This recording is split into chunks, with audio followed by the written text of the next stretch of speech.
Please join me in welcoming Antoni Porowski. Figure your life out before 40. You got this. Whatever it is that you have, figure out creative, unique, personal ways to have people understand what it is that you do. Antoni, congratulations on your latest series, No Taste Like Home. Thank you. And also, of course, your continued success of the Fab Five in Queer Eye. Your new series, No Taste Like Home, is a culinary tour like no other. We see fascinating places and we learn about some of our favorite stars' personal histories and taste. You have such great personalities joining you for the first season. I take celebrities on a journey to their country of origin and we explore their family histories. And it starts out with a dish that they have from childhood, and it can be a humble snack or something that they had at an important family gathering or celebration or special occasion of sorts. And then we kind of break apart the dish and look at what was going on culturally and politically at the time and how that influenced the elements. We get introduced to just like different key figures in their lives and there are reasons why we are the way we are. And to learn why Issa Rae, for example, there was an ancestor, I think 3 or 4 generations ago, who was the first woman in a male-dominated fishing town who created a very beautiful, flourishing business, to Florence Pugh, to learn that just 2 generations ago, she actually came from extreme poverty where they didn't have food to put on the table. I just hope it's inspiring for other people in a human way, just to get a little curious about where we come from, because I feel like there's so much that we can learn about ourselves and it can help dictate where we're going as well. What a great combination, because you take your audience on a journey to an interesting place, and also we learn more about some of our favorite stars and their personal histories and their taste. Absolutely.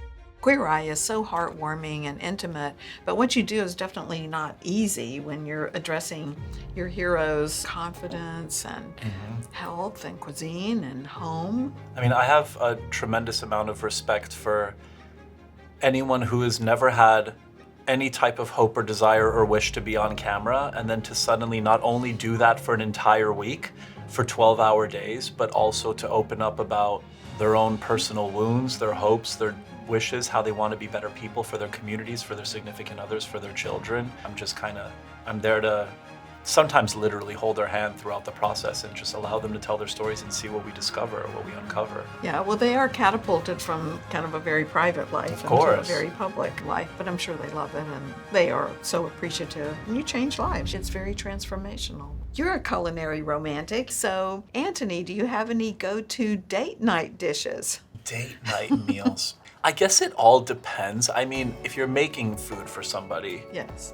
just learn as much about them as you possibly can.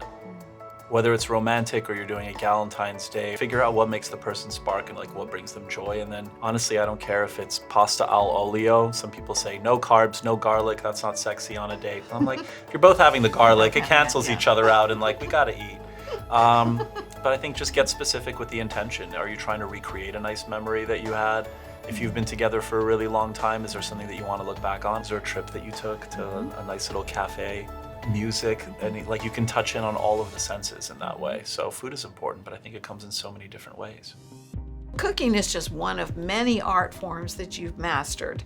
You're equally conversant in lifestyle, fitness, art, and really design. Can you give us any tips on any of those? I'm just a deeply curious person, and I've never been able, I don't know if it's my ADHD, but I just can't just focus on one thing. I feel like your brain operates in a similar capacity where it's like, think of all the other elements in the senses. And that's, interior design is one where I got to have my lifelong dream of having my apartment featured in one of my favorite publications. I just love collecting things from where I travel. I want my books that smell a little when you open them, and my old records and my Coltrane and Miles Davis and little tchotchkes and things that I've picked up along the way.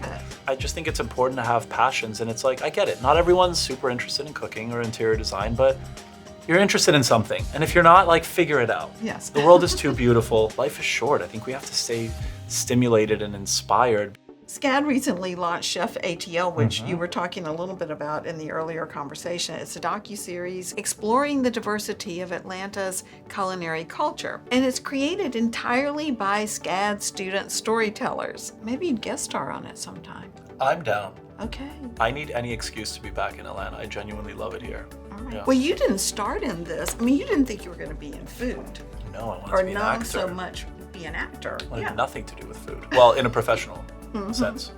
I wanted to do foreign indie films with, you know, Almodovar and just like travel the world. You might still do that. Maybe one day. We'll and you see. are traveling the world. I am traveling the world. No, but I mean, everything, it doesn't necessarily make sense at the time, and I think that's an important message for students as well. But when I kind of look on my trajectory, it's like I got this psych major. I wanted to figure myself out.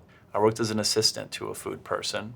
I was always passionate about it. At the beginning of Queer Eye, I thought, like, what am I doing here? Like, it doesn't make any sense. But when I look back now, I'm like, all of these pieces built me to where I am now. Exactly. And it wasn't part of like what my journey was. So I think it's so important to lean in high, be open to all of it, like try new things, allow yourselves to make the mistakes. And also another important thing, be excited for other people's successes. Yes. I think law of abundance is so incredibly important. Generosity. We forget 100%. Only be a cheerleader and advocate for other people. For our SCAD Bees, what's a favorite dish of yours that could be made in a dorm room or at least on a college student's budget? Okay, so I'm gonna take myself back to college. You know what? I think everyone should know how to make a good risotto. You need good short grain rice that's high in starch, onion. If you have an allium allergy, use celery. For the vegans, you can use a vegetable or mushroom broth. Stir it up, a little bit of Parmesan at the end, and then you can throw in some nice seasonal vegetables, zucchini and asparagus spears and some frozen peas. That's something that I actually prepared when I was in college because I would have friends over and for like $10, I can make a meal for like 6 of us. And they would be so impressed. Totally. Antoni, you are so gracious with your guests on your shows and your co-stars as well. So many people who just adore you. So thank you so much for being here at SCAD. We just love you so much, and thank you for inspiring the next generation with speaking to our students so warmly today. Thank you. It was very kind to say. Thank you.